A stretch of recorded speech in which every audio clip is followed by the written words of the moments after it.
ትንቢተ ሶፎንያስ ምዕራፍ አንድ በይሁዳ ንጉሥ በአሞጽ ልጅ በኢዮስያስ ዘመን ወደ ሕዝቅያስ ልጅ ወደ አማርያ ልጅ ወደ ጎዶልያስ ልጅ ወደ ኩሲ ልጅ ወደ ሶፎንያስ የመጣ የእግዚአብሔር ቃል ይህ ነው። ነገርን ሁሉ ከምድር ፊት ፈጽሜ አጠፋለሁ ይላል እግዚአብሔር።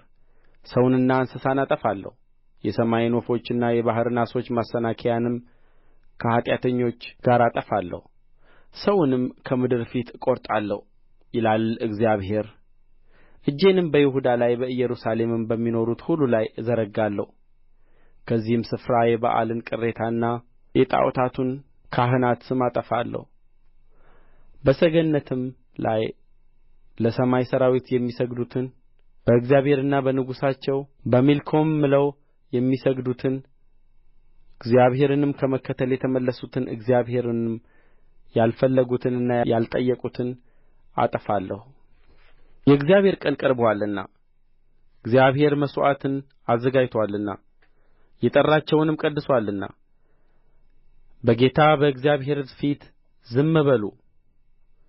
በእግዚአብሔርም መሥዋዕት ቀን አለቆችንና የንጉሥን ልጆች እንግዳ ልብስ የሚለብሱትንም ሁሉ እቀጣለሁ። በዚያም ቀን በመድረኩ ላይ የሚዘልሉትን የጌታቸውን ቤት ዓመፃንና ሽንገላን የሚሞሉትን እቀጣለሁ። በዚያ ቀን ይላል እግዚአብሔር፣ ከዓሣው በር የጩኸት ድምፅ፣ ከከተማውም በሁለተኛው ክፍል ውካታ፣ ከኮረብቶቹም ታላቅ ሽብር ይሆናል።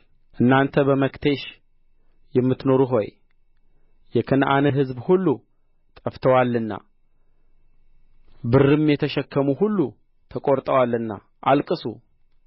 በዚያም ዘመን ኢየሩሳሌምን በመብራት እመረምራለሁ። በአተላቸውም ላይ የሚቀመጡትን በልባቸውም እግዚአብሔር መልካምን አያደርግም ክፉም አያደርግም የሚሉትን ሰዎች እቀጣለሁ። ብልጥግናቸውንም ለምርኮ ይሆናል። ቤቶቻቸውም ይፈርሳሉ፣ ቤቶችንም ይሠራሉ፣ ነገር ግን አይቀመጡባቸውም። ወይንንም ይተክላሉ፣ የወይን ጠጁን ግን አይጠጡም። ታላቁ የእግዚአብሔር ቀን ቀርቦአል። የእግዚአብሔር ቀን ድምፅ ቀርቦአል፣ እጅግም ፈጥኖአል። ኃይሉም በዚያ በመራራ ልቅሶ ይጮኻል። ያ ቀን የመዓት ቀን፣ የመከራና የጭንቀት ቀን፣ የመፍረስና የመጥፋት ቀን፣ የጨለማና የጭጋግ ቀን፣ የደመናና የድቅድቅ ጨለማ ቀን፣ በተመሸጉ ከተሞችና በረዘሙ ግንቦች ላይ የመለከትና የሰልፍ ጩኸት ቀን ነው። በእግዚአብሔርም ላይ ኃጢአት ሠርተዋልና እንደ ዕውር እስኪሄዱ ድረስ ሰዎችን አስጨንቃለሁ። ደማቸውም እንደ ትቢያ ሥጋቸውም እንደ ጕድፍ ይፈስሳል። በእግዚአብሔርም ቍጣ ቀን ብራቸውና ወርቃቸው ሊያድናቸው አይችልም። እርሱም በምድር የሚኖሩትን ሁሉ ፈጥኖ ይጨርሳቸዋልና ምድር ሁሉ በቅንዓቱ እሳት ትበላለች። ትንቢተ ሶፎንያስ ምዕራፍ 2 እናንተ እፍረት የሌላችሁ ሕዝብ ሆይ ትእዛዝ ሳይወጣ ቀኑም እንደ ገለባ ሳያልፍ የእግዚአብሔርም ቍጣ ትኵሳት ሳይመጣባችሁ የእግዚአብሔርም ቍጣ ቀን ሳይደርስባችሁ ተሰብሰቡ ተከማቹም። እናንተ ፍርዱን የጠበቃችሁ የምድር ትሑታን ሁሉ እግዚአብሔርን ፈልጉ፣ ጽድቅንም ፈልጉ፣ ትሕትናንም ፈልጉ። ምናልባት በእግዚአብሔር ቍጣ ቀን ትሰወሩ ይሆናል። ጋዛ ትበረበራለች፣ አስቀሎናም ባድማ ትሆናለች። አዛጦንንም በቀትር ወደ ውጭ ያሳድዱአታል፣ አቃሮንም ትነቀላለች። በባሕር ዳር ለሚኖሩ ለከሊታውያን ሕዝብ ወዮላቸው። የፍልስጥኤማውያን ምድር ከነዓን ሆይ የእግዚአብሔር ቃል በአንተ ላይ ነው። የሚቀመጥብህም ሰው እንዳይኖር አጠፋሃለሁ። ቀርጤስም የእረኞች መኖሪያና የመንጎች በረት ይሆናል። የባሕርም ዳር ለይሁዳ ቤት ቅሬታ ይሆናል። በዚያም ይሰማራሉ፣ አምላካቸው እግዚአብሔር ይጐበኛቸዋልና ምርኮአቸውንም ይመልሳልና። በአስቀሎና ቤቶች ውስጥ ማታ ይተኛሉ። በሕዝቤም ላይ ያላገጡባትን በድንበራቸውም ላይ እየታበዩ የተናገሩባትን የሞዓብን ማላገጥና የአሞንን ልጆች ስድብ ሰምቻለሁ። ስለዚህ የእስራኤል አምላክ የሠራዊት ጌታ እግዚአብሔር እንዲህ ይላል፣ እኔ ሕያው ነኝና በእርግጥ ሞዓብ እንደ ሰዶም የአሞንም ልጆች እንደ ገሞራ የሳማ ስፍራና የጨው ጕድጓድ ለዘላለምም ምድረ በዳ ሆነው ይኖራሉ። የሕዝቤም ቅሬታ ይበዘብዛቸዋል፣ ከወገኔም የተረፉትን ይወርሱአቸዋል። በሠራዊት ጌታ በእግዚአብሔር ሕዝብ ላይ አላግጠዋልና እየታበዩም ተናግረዋልና ይህ ስለ ትዕቢታቸው ያገኛቸዋል። እግዚአብሔር በእነርሱ ላይ የተፈራ ይሆናል፣ የምድርንም አማልክት ሁሉ ያከሳቸዋል። በአሕዛብም ደሴቶች ሁሉ ላይ የሚኖሩ ሰዎች ሁሉ በስፍራቸው ሆነው ለእርሱ ይሰግዳሉ። እናንተም ኢትዮጵያውያን ደግሞ በሰይፌ ትገደላላችሁ። እርሱም በሰሜን ላይ እጁን ይዘረጋል፣ አሦርንም ያጠፋል፣ ነነዌንም ባድማ እንደ በረሃም ደረቅ ያደርጋታል። መንጎችም የምድርም አራዊት ሁሉ በውስጥዋ ይመሰጋሉ። ይብራና ጃርት በዓምዶችዋ መካከል ያድራሉ። ድምፃቸው በመስኮቶችዋ ይጮኻል፣ የዝግባም እንጨት ሥራ ይገለጣልና። በመድረኮችዋ ላይ ጥፋት ይሆናል።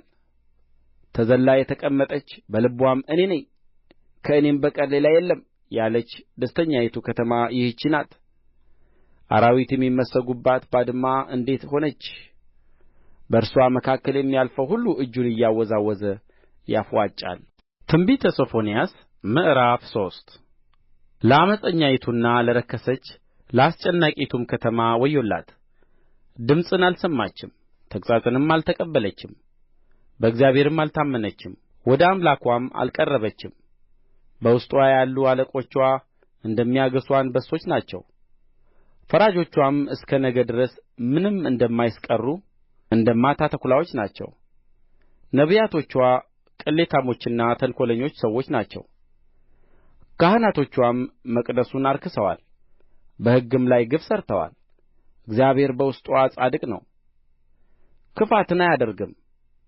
ፍርዱን በየማለዳው ወደ ብርሃን ያወጣል፣ ሳያወጣውም አይቀርም። ዓመፀኛው ግን እፍረትን አያውቅም።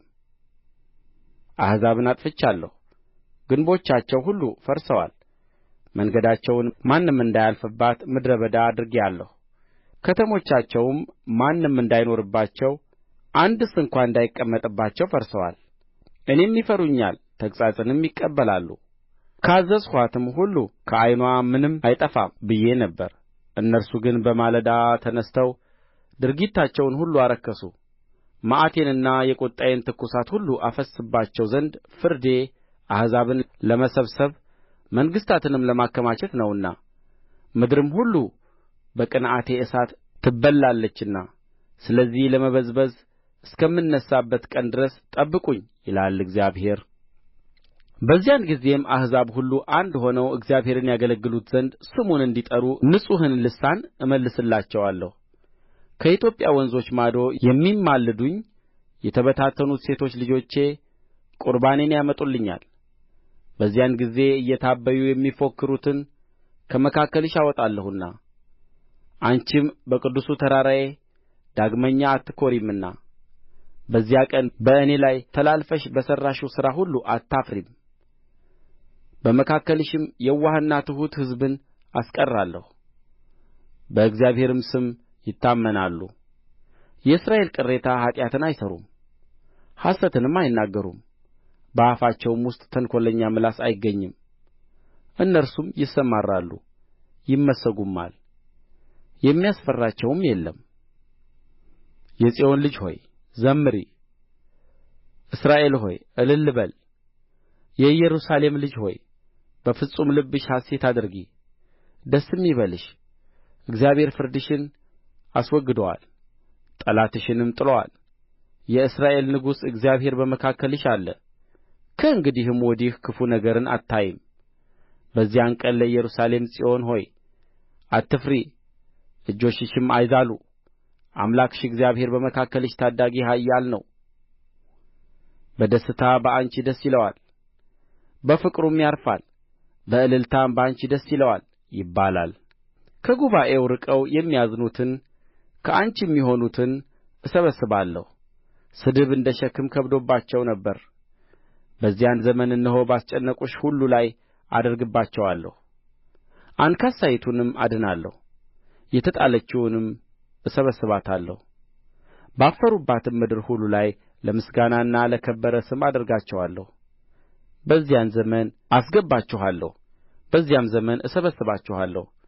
ምርኮአችሁንም በዓይናችሁ ፊት በመለስሁ ጊዜ በምድር አሕዛብ ሁሉ መካከል ለከበረ ስምና ለምስጋና አደርጋችኋለሁ ይላል እግዚአብሔር።